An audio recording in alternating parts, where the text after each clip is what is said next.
Blood on the floor, a flatlining monitor, and a hospital administrator demanding a dying Marine be pushed out the door for lacking the right insurance. Nurse Sarah Jenkins had a choice: follow corporate policy and let a hero die, or save him and destroy her own career. She chose the latter. Prescott General was not a hospital that catered to the desperate.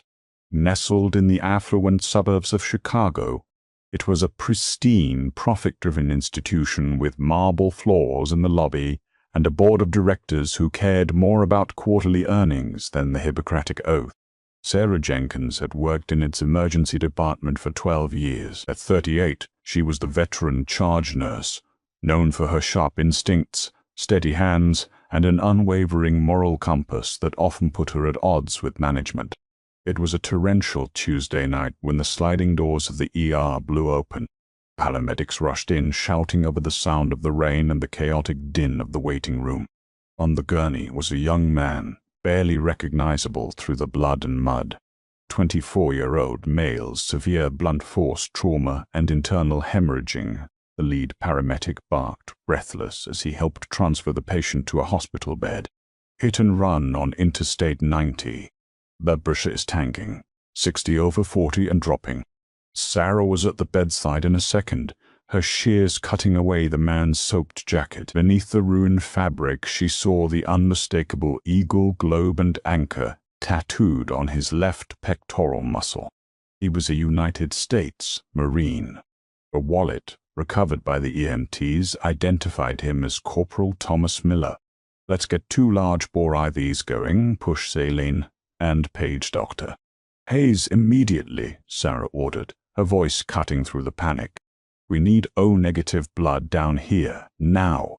Just as she was prepping Thomas for an emergency intubation, the heavy wooden doors of the trauma bay swung open. In walked Richard Sterling, the hospital's chief administrator. Sterling was a man who wore custom Italian suits to a place where people bled out. He operated on spreadsheets, not empathy. He held a tablet in his hand, his expression pinched in deep annoyance. "Hold the blood, Nurse Jenkins," Sterling commanded, his voice cold and authoritative. Sarah paused, a bag of saline in her hands, staring at him as if he had just spoken in tongues. "Excuse me, this man is crashing, Mr. Sterling. He's bleeding out into his abdomen." Sterling tapped his tablet. "I've just had billing run his ID. Corporal Miller has standard military coverage, but he's out of network, and his secondary insurance lapsed 3 months ago. Prescott General is not authorized to perform high-risk, uncompensated trauma surgery on him. Protocol dictates we stabilize and transfer him to Cook County General."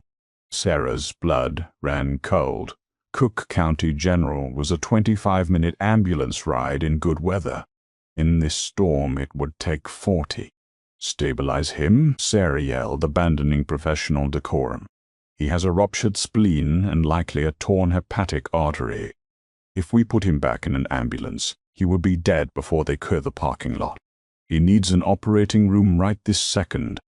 "He is not our financial liability, Jenkins," Sterling fired back, stepping closer, his eyes narrowing. "You know the policies. We are not a charity." "Call the transport."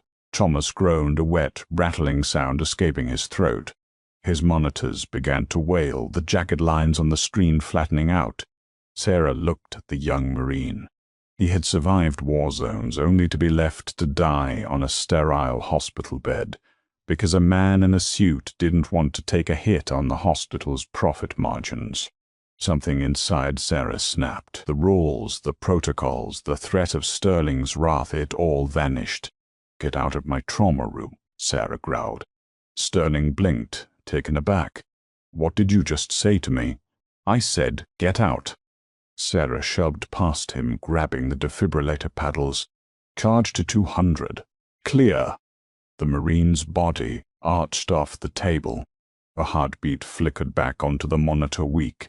But there, Dr. Gregory Hayes, the attending surgeon, finally rushed into the room, looking frantically between Sarah and the furious administrator. "Dr. Hayes," Sarah commanded, her voice leaving no room for argument. "Patient has massive internal bleeding. We are bypassing protocol and taking him to OR3 right now. If you don't scrub him, I'll open him up myself. No, mouth and Hayes looked at Sterling, who was practically shaking with rage. If you operate on this man, Hayes, you'll both be answering to the board, Sterling threatened. Hayes, usually a timid man, looked down at the young Marine, then at Sarah's fierce, uncompromising eyes. He swallowed hard. Prep OR3, the doctor muttered. Jenkins, you are making the biggest mistake of your life, Sterling hissed, as Sarah pushed the gurney past him, the wheels catching the edge of his expensive leather shoes. I'll live with it, Sarah replied without looking back. Now move. For 4 agonizing hours, Sarah and Dr. Hayes fought to keep Corporal Thomas Miller tethered to the living world. It was a brutal surgery. They went through 10 units of blood, plumping arteries and repairing the massive damage caused by the hit and run. By the time they finally closed him up, the sun was beginning to rise over Chicago, casting a dull gray light through the hospital windows. Thomas was transferred to the intensive care unit, stabilized and heavily sedated. He was going to live. Exhausted, her scrubs stained with sweat and the Marine's blood, Sarah walked into the staff break room and collapsed onto a plastic chair. She poured a cup of stale coffee, her hands trembling from the adrenaline crash. She had saved a life. She knew she had done the right thing. But Prescott General did not reward morality. It enforced compliance. At 8 a.m. sharp, the PA system crackled. Nurse Sarah Jenkins, please report to administration. Nurse Jenkins, to administration. Sarah didn't bother changing her scrubs. She walked down the quiet, carpeted hallways of the executive wing, feeling the stares of the administrative assistants. When she entered Sterling's office, she found him sitting behind his mahogany desk, flanked by the Director of Human Resources and a hospital security guard. Sit down, Sarah, Sterling said, omitting her title. I prefer to stand, she replied, crossing her arms. Sterling sighed, a performative display of disappointment. What you did last night was a gross violation of hospital policy, a massive overstep of your nursing authority, and a direct act of insubordination against a superior. You forced a surgeon into an unauthorized, uncompensated procedure that has cost this hospital upwards of $80,000. I saved a 24-year-old veteran's life, Sarah stated, her voice remarkably steady. If I had followed your order, he would be in the morgue right now. You don't get to make financial decisions for Prescott General, the HR director chimed in, sliding a piece of paper across the desk. Effective immediately, your employment here is terminated. We are also filing a formal complaint with the State Nursing Board for insubordination and reckless conduct. You'll be lucky if you keep your license. Sarah looked at the termination papers. 12 years of missed holidays, double shifts, holding the hands of dying patients, and saving countless lives. Gone in a single morning because she refused to let a young man die over an insurance technicality. Sign the paperwork, clean out your locker, and security will escort you off the premises, Sterling said, not even looking her in the eye, his attention already returning to his computer monitor. A hot wave of tears pricked the back of Sarah's eyes, but she refused to let them fall. She snatched the pen, signed the paper with aggressive, sharp strokes, and tossed it back at him. You're a coward, Richard, she whispered, and this hospital is a graveyard run by accountants. Now, yeah.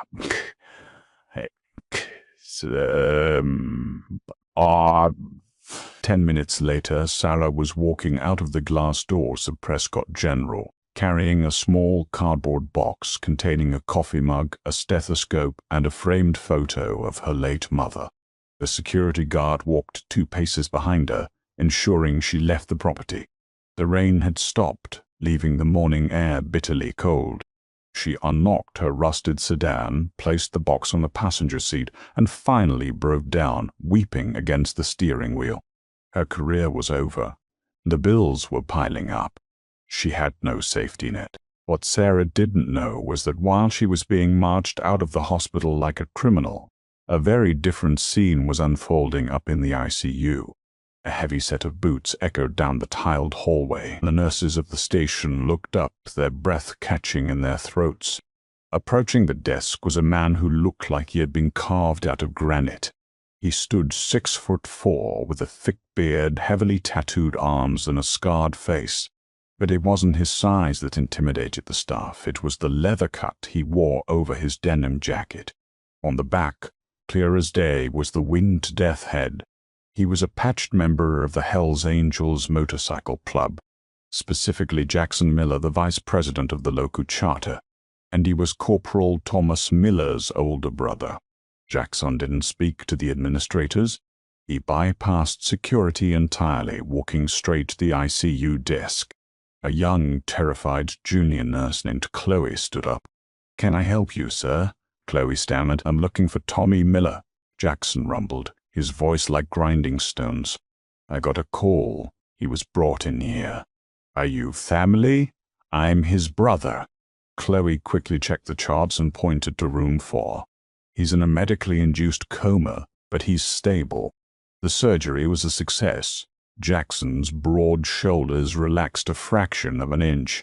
He walked into the room staring down at his younger brother, the golden boy of the family, hooked up to a dozen tubes and machines. Jackson sat by the bed for an hour, holding the Marine's hand, before stepping back out to the nurse's station. "Who operated on him?" Jackson asked Chloe, leaning against the counter. "Who brought him back?" Chloe hesitated, looking nervously down the hall. She had been there the night before. She had seen everything. She knew the club's reputation, but she also knew what Sterling had just done to her mentor. "Dr. Hayes did the surgery," Chloe whispered, leaning in close. "But you need to know what really happened. The hospital administrator told the staff to let your brother go. They wanted to put him in an ambulance and ship him to county because of his insurance. He would have died." Jackson's eyes went completely dead. "Who stopped them?"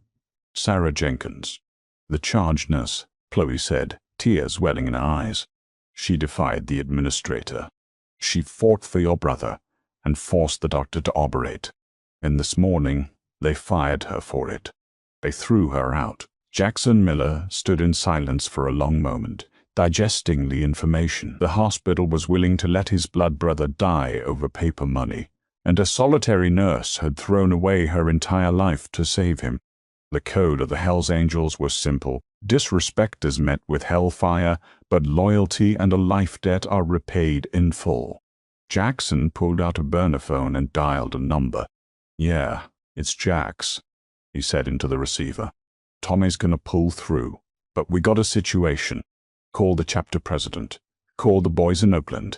Call everyone. We owe a debt to a nurse named Sarah Jenkins, and we're going to pay it."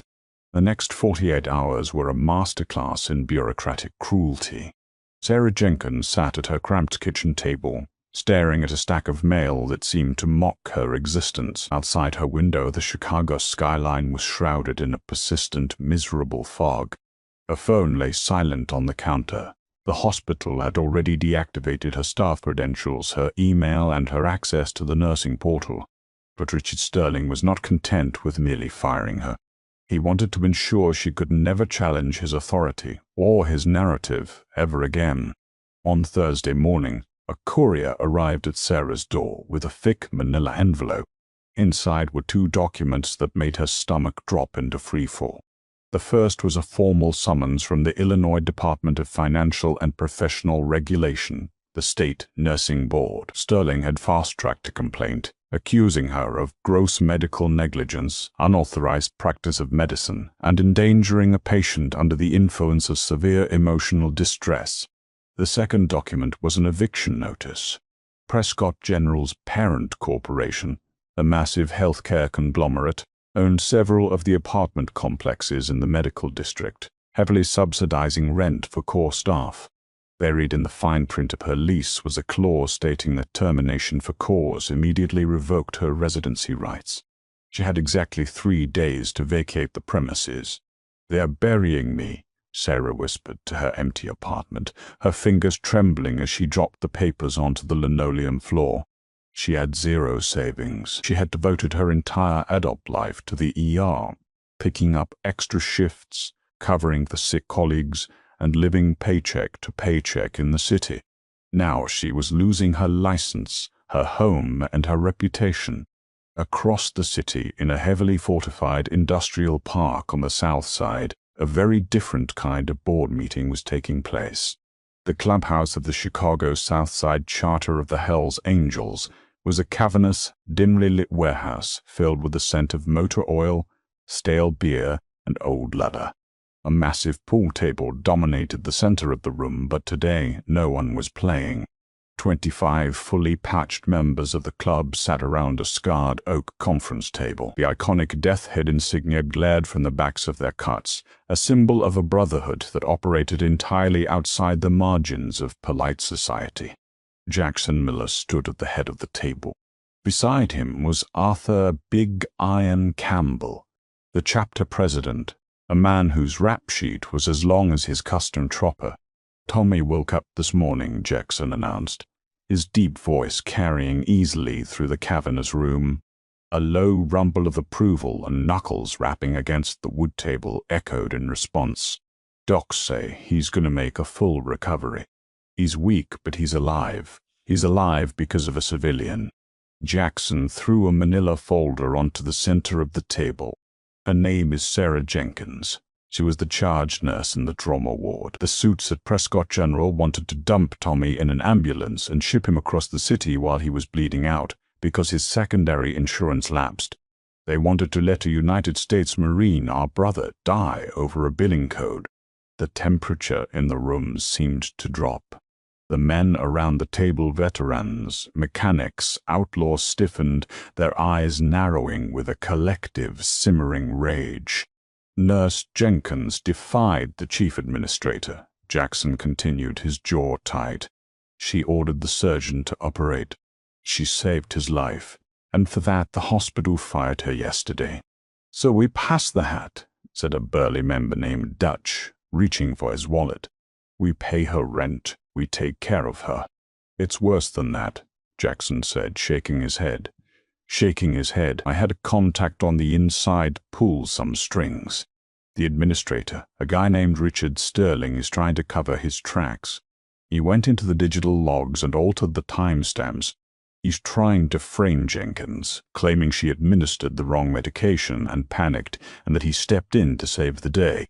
He's fast-tracked a hearing with the state medical board to strip her license tomorrow morning, and to twist the knife, the hospital corporation owns her building. They just slapped her with a 3-day eviction notice." Silence fell over the clubhouse. It was a heavy, dangerous silence. The Hells Angels lived by a strict, unyielding code. You do not disrespect the club, you do not touch family, and you absolutely do not punish someone who has shed their own blood or sacrificed their livelihood to protect a brother. Big Iron Campbell slowly stood up, placing his massive hands on the table. He looked around the room, making eye contact with every single man present. "This woman put her life on the line for Tommy," Campbell rumbled, his voice like distant thunder. "She stood up to the suits. She fought the law of that hospital, and now they are trying to strip her down to nothing. We don't just owe her a debt. We owe her a shield." Campbell turned to Jackson. "Where is this hearing taking place?" "Downtown, the State Board Annex on the Sales Street. Tomorrow at 9 a.m. "And where does she live?"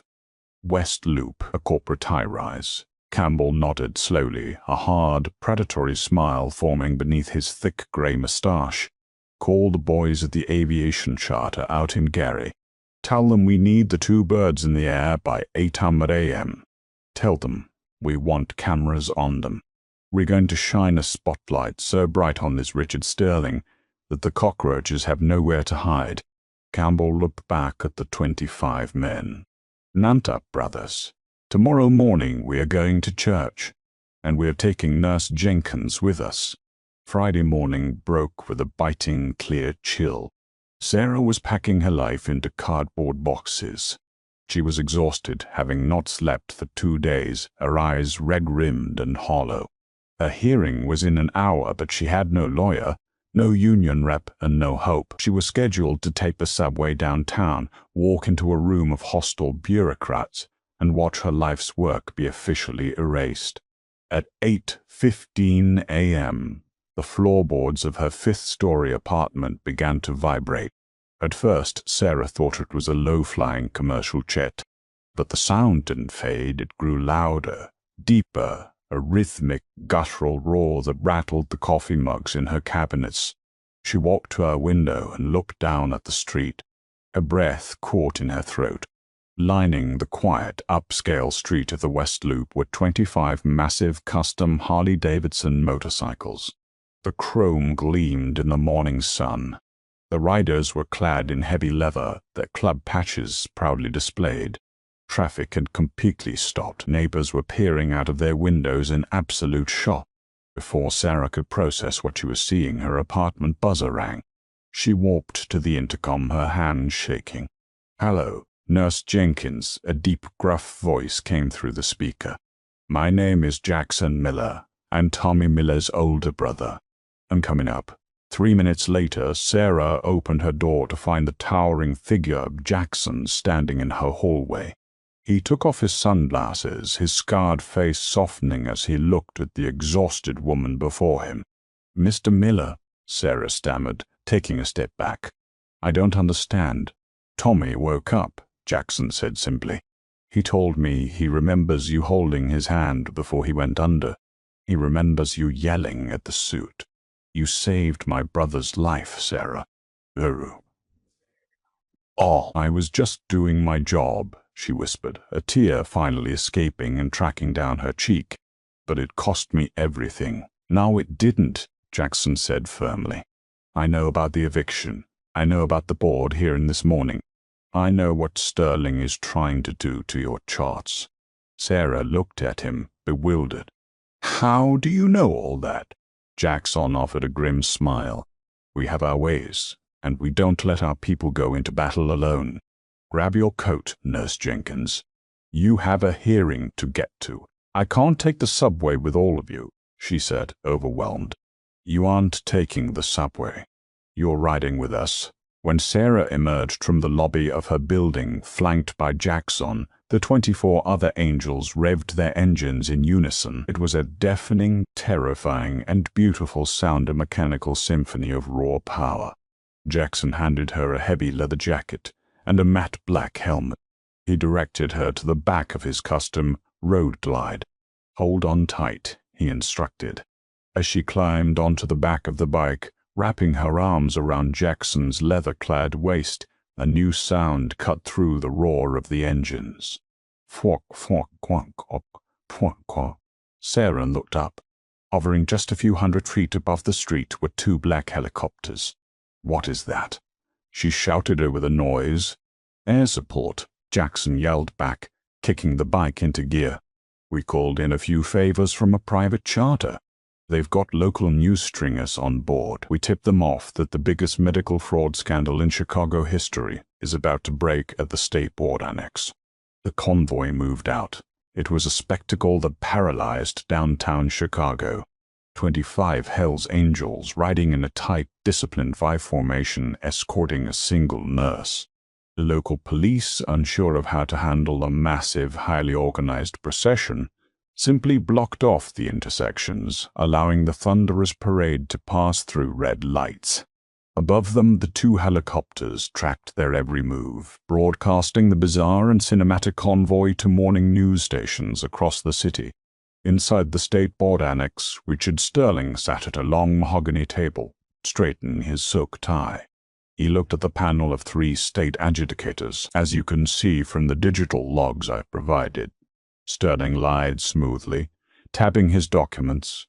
Nurse Jenkins bypassed all safety protocols, administered unapproved anticoagulants, and nearly cost a patient his life. Her insubordination is a danger to the public. The lead adjudicator looked at his watch. The respondent is 15 minutes late. If she does not arrive, we will proceed with a default revocation of her medical license. Suddenly, the heavy double doors of the hearing room burst open. The security guards at the front desk had wisely chosen not to intervene. Striding down the center aisle of the pristine, quiet room was Sarah Jenkins. But she was not alone. Flanking her on all sides were Jackson Miller, Big Iron Campbell, and 4 other towering members of the Hells Angels, their leather cuts squeaking against the polished wood chairs. The adjudicators gasped, shrinking back into their seats. Sterling stood up, his face draining of all color, his eyes wide with absolute panic. "What is the meaning of this?" the lead adjudicator demanded, his voice cracking. "Security." "You don't need security, Your Honor," Big Iron Campbell said, stepping forward. He reached inside his jacket, causing the panel to flinch, but he only pulled out a silver flash drive. He tossed it onto the table right in front of the adjudicators. "What is this?" the adjudicator asked. "That," Jackson said, pointing a heavy, tattooed finger at Sterling, "is a master copy of Prescott General's internal server logs, sourced by an independent cybersecurity firm we hired overnight.